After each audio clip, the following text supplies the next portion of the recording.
talking to this pastor. We were just introduced.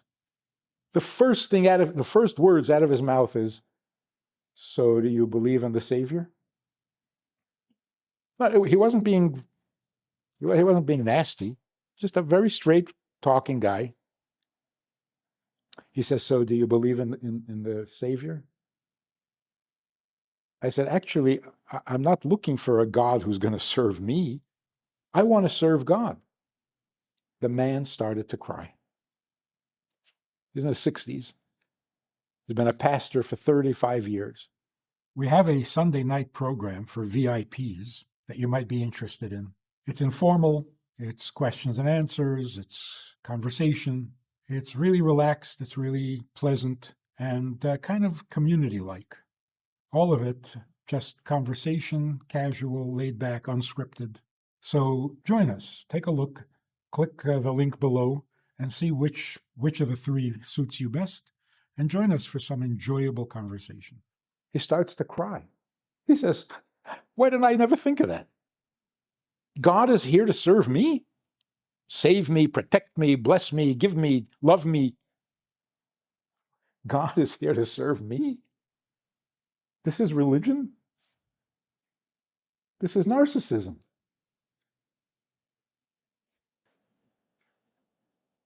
But religious people give me an argument. No, God doesn't need, I need. You're so brainwashed.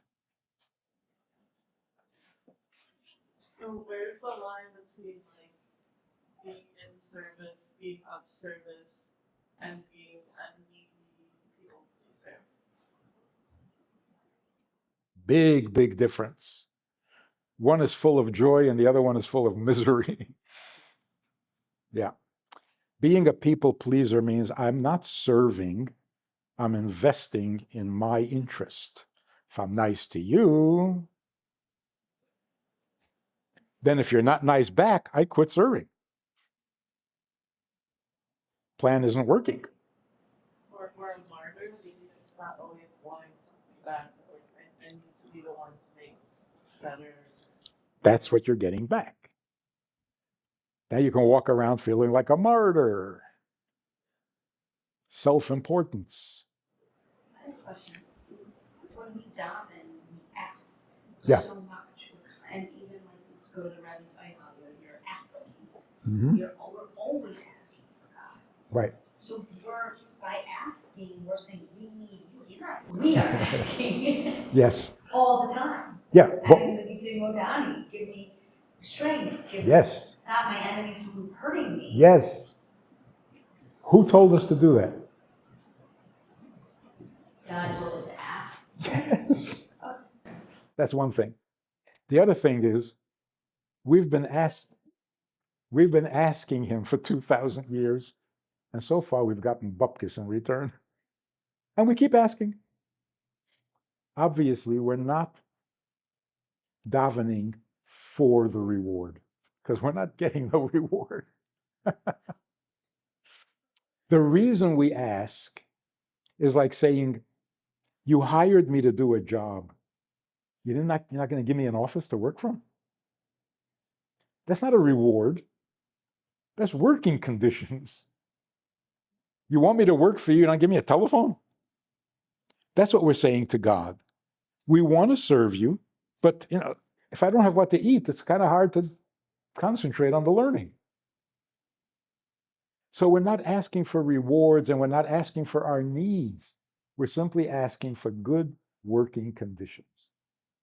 Take the burden off me so that I can serve you.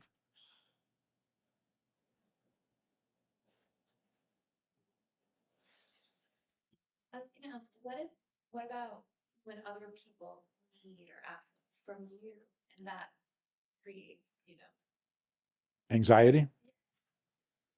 It doesn't. Feeling needed never creates anxiety.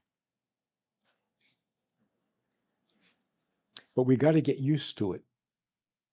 We got to be able to stop the self-awareness. Oh, you're asking me to do something? I'm not sure I'm good at that.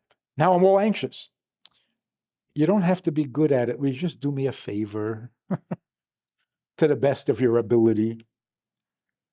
So this is not a contest. It's not a, but we're so used to. So let me ask you a question. What's better, low self-image or high self-image? Which is the big thing in popular psychology. You must have a high self-image. Really? What's better, a low self-image or a high self-image?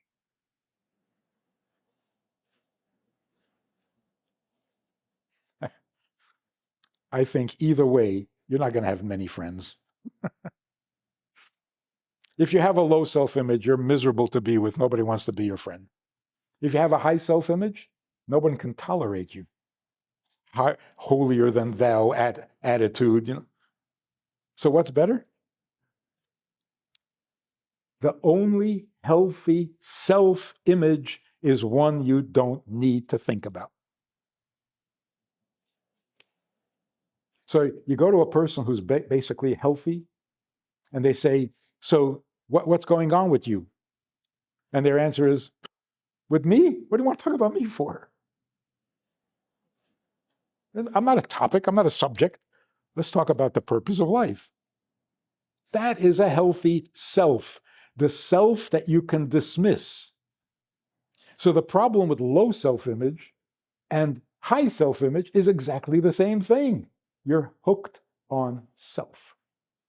Not natural, not necessary, not happy. So if you want to talk about addictions, addiction to gambling, addiction to sex, addiction to substances, behind every addiction, there's one, the mother of all addictions, addicted to yourself. Can't get yourself out of your mind. They make jokes about Jews, the price of sardines went up in India. Is that good for the Jews? Does everything have to be about Jews?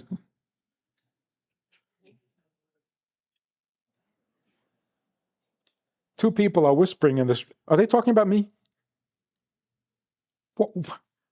Why does that even occur to you? Because you have a high self-image? So of course they're talking about me. I'm the most important person here. Or, no, they must be talking about me because everybody hates me. Either way, it's the same problem.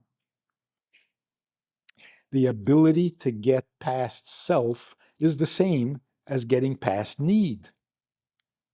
If I don't need, why are you talking about me?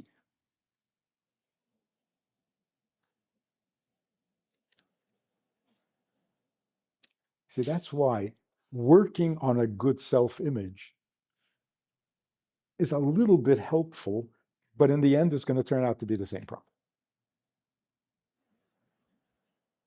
It's a Band-Aid.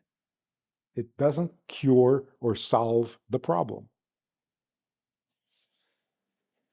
Because having a high self-image doesn't mean you're not needy. You just have different needs, more sophisticated needs.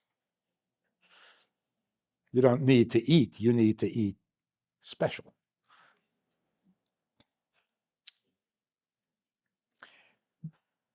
I know it's a little shocking, but if you think about it, it works. It's true. It's godly. Like this religious guy was saying, when I eat, particularly on Shabbos, I have in mind that I'm only eating so that I can serve God with the strength that I get from the food. So I'm eating l'shem shamayim, for a heavenly purpose. I said, if you didn't think that, it would be the exact same thing.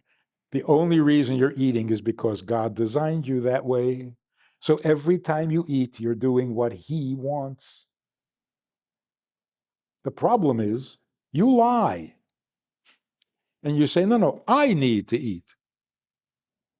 What do you have to lie for? I don't know if I even heard a story from you, maybe. This boy went off to yeshiva in France from New York. back in the 60s, the yeshiva in France was primitive, old school. No frills, only the truth, harsh.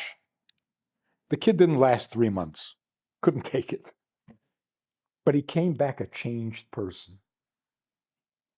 Because the day that he arrived, he walked into the office and he said to the dean, to the Rosh Yeshiva, he said in Yiddish, he said, I need to call my mother. Which phone should I use? The dean said, I need.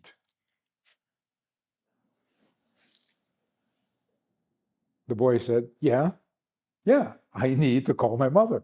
He said, I need. So thinking quickly, the boy said, my mother needs me to call her. Which phone can I use? So the dean said, oh, stop lying. This is so amazing. Your mother needs you to call her, and you say you need to call? Why are you lying? Why are you fabricating? Plagiarizing? It's your mother's need, and you claim it as yours? Why can't you just tell the truth? You're a teenage boy in France. You don't need to call your mother, unless you ran out of money. What's wrong with the truth? Your mother needs you to call her. Yeah, she's sitting at the phone already for an hour. And the same thing with God. I need to be religious. Why do you lie like that? God needs you to do the mitzvah. How can you steal his need and claim it's yours? Stop lying. Even I need to eat. Why do you lie like that? You don't want to eat.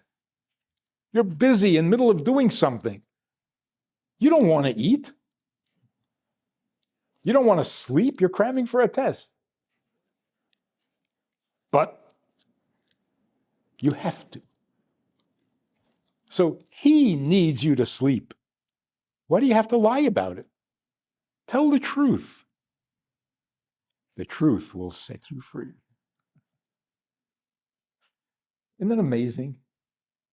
It's so, we always say the truth is simple. It is so simple.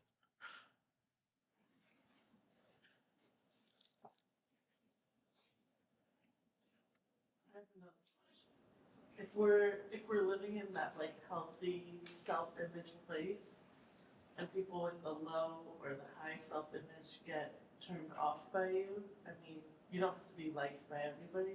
Could be the answer to that, or Yeah, you don't need to be liked by anybody. Certainly not everybody. But the truth is, people who have that attitude are the most fun to be with. When you can laugh at yourself, because, like Alfred E. Newman, anybody remember Alfred E. Newman? Mad Magazine? His slogan was what? Me worry? What have I got to lose? People who can laugh at themselves are the most fun to be with. If you enjoyed this conversation or this topic, and you're looking for more information, or you want to hear it again from another angle, there is a way to do that. And that is in this book. It's all there. Order it from Amazon. You can read it, reread it, and share it.